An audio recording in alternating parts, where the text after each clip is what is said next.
유시민 전 노무현재단 이사장에 이어서 민주당 이해찬 전 대표가 한동안의 침묵을 깨고 입을 열었습니다. 국민의힘을 향해 날을 세우면서 이재명 후보를 치켜 세웠는데요. 국민의힘 김종인 총괄선대위원장과 리턴 매치를 벌이는 거 아니냐는 관측까지 나왔습니다. 박준호 마커가 주민에서 관련 소식 짚어봅니다.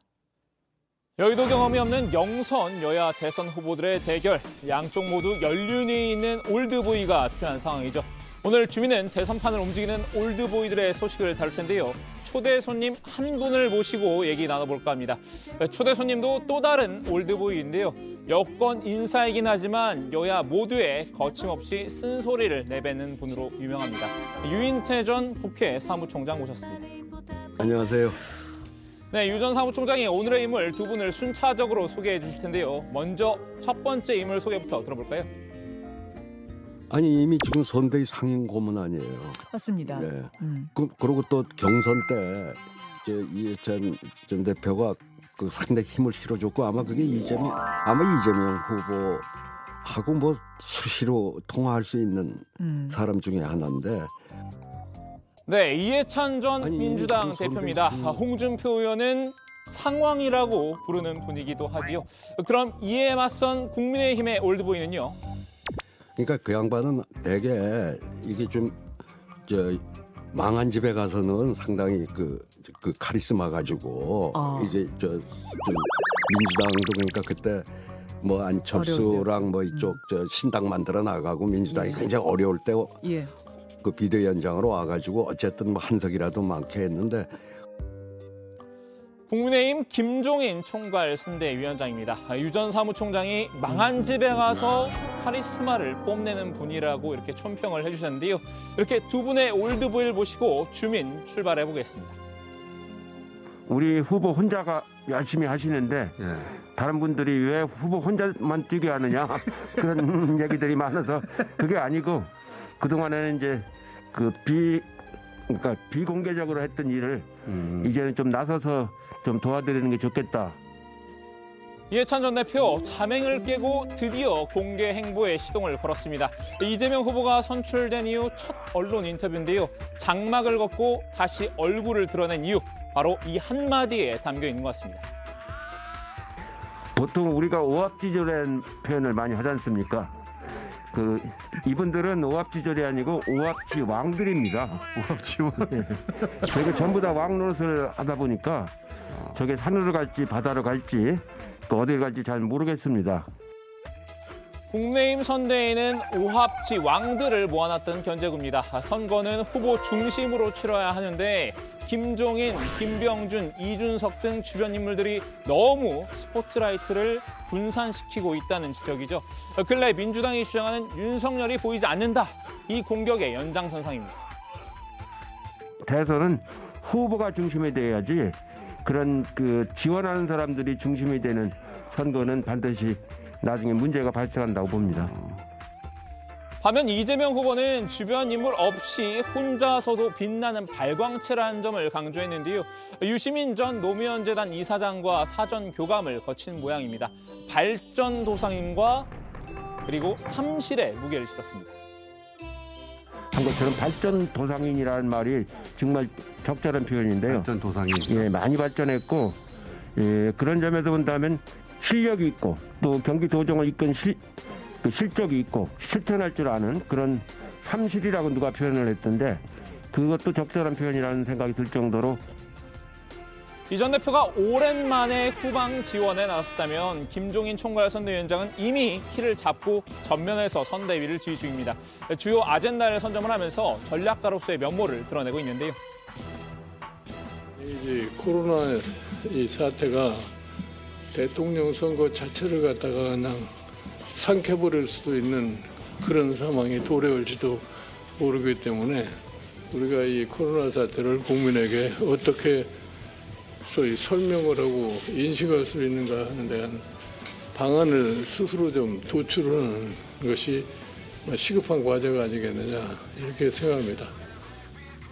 김 위원장, 민주당이 지난 21대 총선에서 압승한 이유 중 하나가 정부의 회의 방역 마케팅이라고 판단했는데요. 다시 코로나 위기를 맞은 지금 정부의 방역 강화가 여당에 유리하게 작용할 것이라고 본 것 같습니다. 이번에는 코로나 주도권을 정부 여당에 뺏기지 않겠다는 심산이죠. 손실보상금 100조 원 역시 집권 이후에 야당의 자체 보관이라고 강조했는데요. 지금 여당과 협상할 사안이 아니라고 선을 그은 것도 주도권 싸움의 일환입니다. 우리가 얘기한 소위 100조라고 하는 그 기금을 만들어서 우리 윤석열 후보가 집권을 했을 적에 어떻게 할 거라고 하는 것을 국민에게 제시하기 위해서 얘기했던 건데 그게 무슨 여당 후보와 협상을 하기 위한 하나의 형태로 착각을 하면 좀 곤란하다고 생각합니다.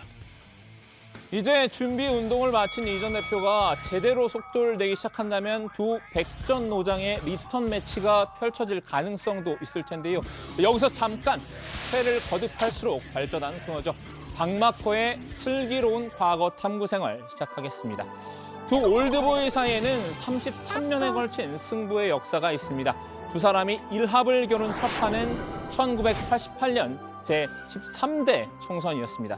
당시 민주정의당 김종인 후보는 이미 비례대표를 2번 지내고 3선에 도전한 상황이었죠.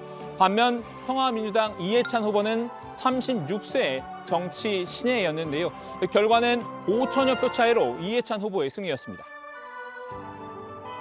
4.16 총선거에서는 신진 인사의 원내 진출이 두드러진 반면 여당의 종진 의원과 야권의 다선 의원들이 많이 탈락했으며 이후 어느덧 30년 가까이 흐른 2016년 김 위원장이 민주당 비대위 대표가 되면서 두 사람 간 악연의 끈이 이어지는데요. 김 위원장은 당시 친노 좌장이던 이 전 대표를 공천해서 배제했습니다. 이해찬 의원은 어떤 이유 때문에 공천에서 배제된 거죠? 그런 이유를 갖다가 나한테 물어보지 말아요. 정무적 판단을 갖다가 어떻게 내가 언론에도 대고서 그 얘기를 해요. 이에 반발한 이 전 대표는 무소속으로 세종에 출마해서 이렇게 보란 듯이 당선이 됐죠. 그리고 이어진 세 번째 매치가 지난해 21대 총선이었습니다. 김 위원장은 미래통합당, 이 전 대표는 민주당을 지휘하면서 건곤 일척의 승부를 펼치게 됩니다. 결과는 180석을 차지한 민주당이 압승이었죠. 하지만 미래통합당이 그나마 단독 개헌 저지선이라도 지킨 건 김 위원장의 덕분이라는 평가가 나왔습니다. 지난 4년 전에는 내가 여기 자리에 앉아 있었던 거예요. 그러니까 이번에 여기 찾아오게 되니까 참 기분이 좀 상당히 좀 이상한데. 그런데 마침 이번에 중요한 비대위원장을 맡으셨으니까 좀 이렇게 그 새로운 모습을 더군다나 이제 여러 가지 경험을 많이 하셨기 때문에 기존과는 좀 많은 저희는 기대를 많이 하고 있습니다. 이제 올드보이들의 재대결이 성사되려면 이 전 대표가 어느 정도로 선거에 개입하느냐가 관건일 텐데요. 이 전 대표가 아직 김 위원장만큼 명확하게 링 위에 올랐다고 할 수 없기 때문입니다. 초대 손님인 유 전 사무총장은 이 전 대표가 전면에 나서서 도움이 될 게 없다는 생각입니다. 여기 대선 때는 다 누구나 중도 확장하려고 하는데 이해찬 대표가 별로 중도 확장에는 이렇게 좀 주특기가 아니잖아요. 그러니까 경선 때는 큰 힘이 돼도 그리고 그쪽 지지층을 이렇게 흡수하는 데는 하는 데는 좀 역할이 있어도 뭐 전면에 나설 거 뭐 있어요 그냥.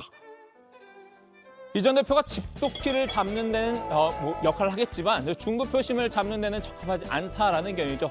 사실 이 전 대표 지난 서울 부산시장 재보선 때도 막판에 마이크를 잡았지만 큰 도움이 되지 못했습니다. 예, 저는 선거가 아주 어려울 줄 알고 나왔는데 요새 돌아가는 거 보니까 거의 뭐 선거는 이긴 것 같습니다. 그 사람이 진짜 선거를 제대로 아는 사람이면 내심적으로는 이 선거 졌구나 그랬을 거예요. 그래서일까요? 이번에도 벤치에는 앉아 있어도 구원 투수로 직접 마운드에 등판한 일은 없을 거라고 선을 그었습니다. 조언을 해주고 부족한 점을 이렇게 지적을 하고 이런 말하자면 간접적인 지원을 역할을 하는 거지 무슨 전면에 나서서 뭘 끌어가고 그러는 건 아닙니다. 유 전 사무총장은 김 위원장의 전면 재등판에도 회의적인 반응이었는데요. 김 위원장 입장에서는 총괄 선대위원장이 된 게 별의 순간을 잡은 거라고 얘기하긴 했지만요. 당 내부가 계속 잡음에 시달릴 것이라는 전망을 내놨습니다. 아마 가서 이게 중도 확장을 하는데 좀 도움은 윤석열 후보한테 도움은 되겠지만 대신에 아마 시끄러워질 것 같아요, 그 당이. 항상 망한 집에서 잘 됐다고 하시지만 잘한 집에서 또 잘 되는 새로운 걸 만들어낼 수 그런 있는. 건 해본 일이 없는 양반. 들어가면 아마 그 안에 내부는 꽤 심해질 거예요. 자, 이렇게 쓴소리 전담 올드보이 한 분과 두 여야 올드보이들의 이야기를 나눠봤는데요. 초대 손님에 따르면 벤치에 앉은 이해찬 전 대표가 앞으로 얼마나 더 적극적으로 목소리를 낼 것인지, 그리고 사령탑에 오른 김종인 위원장이 이견을 어떻게 조율해 나갈 건지가 관전 포인트가 될 것 같습니다. 오늘 주민 한마디 정리합니다. 자맹 깬 이해찬, 국민의힘은 오합지왕, 코로나 주도권 선점 나선 김종인.